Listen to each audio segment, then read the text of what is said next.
হুজুর, 12 তারিখের নির্বাচন নাকি কিয়ামতের আলামত, এটা কিভাবে? কিয়ামতের আলামত তো 12 তারিখে নির্বাচন কিয়ামতের আলামত না তো কি? নির্বাচন জ্ঞানীরা করে। নির্বাচন করে হচ্ছে নেতা কারা হয়? যারা জ্ঞানী, যাদের জ্ঞান আছে, বিদ্যা আছে, যাদের সংবিধান সম্পর্কে ধারণা আছে, তারা হচ্ছে নেতা হয়। যে কল একটি কলম ভাঙে 4 বার, সে নেতা হয় কোন ভাবে? যার কোনো সাংবিধানিক জ্ঞান নেই, যে নিজে অজ্ঞ মূর্খ, সে আর 10টা লোকের সম্মান কিভাবে দেবে? সুতরাং যার নিজের সম্মান আছে, নিজের বিদ্যা আছে, নিজে অনেক কিছু জানে, সে সমাজের অনেক ক্ষয়ক্ষতি, অনেক সমস্যা নিয়ে চিন্তা করতে পারে।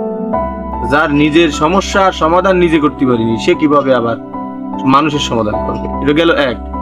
দ্বিতীয় নাম্বার হচ্ছে বিশ্বনবী সাল্লাল্লাহু আলাইহি সাল্লামের হাদিস, যে কিয়ামত তখন আর বেশি দূরে না যখন দেখবা মূর্খরা ক্ষমতায় বসে যাবে, জ্ঞানী গুণীরা কদর পাবে না। মূর্খরা চেয়ারে বসবে, জ্ঞানীদের সাথে খারাপ ব্যবহার করবে, এলেমের দাম দেবে না, শিক্ষার কোনো দাম দেবে না। আর মূর্খরা একে অপরকে টাকার জন্য সম্মান করবে, ক্ষমতার জন্য সম্মান করবে। চোর চোর ছেঁচড়া ক্ষমতার জন্য, ওই টাকা পয়সার জন্য সম্মান পাবে। বুঝছো? যারা ভালো মানুষ, যাদের চরিত্র মূলত ভালো, তাদেরকে মানুষ সম্মান দেবে না, তুচ্ছ তাচ্ছিল্য করবে। মিথ্যেবাদী মিথ্যে কথাকে সত্য কথা মনে করবে, আর যে সত্য বলবে তাই মানুষ দুর্বল মনে করবে। তোমার কি মনে হয়, এটা কি কিয়ামতের আলামত না? হ্যাঁ, হ্যাঁ।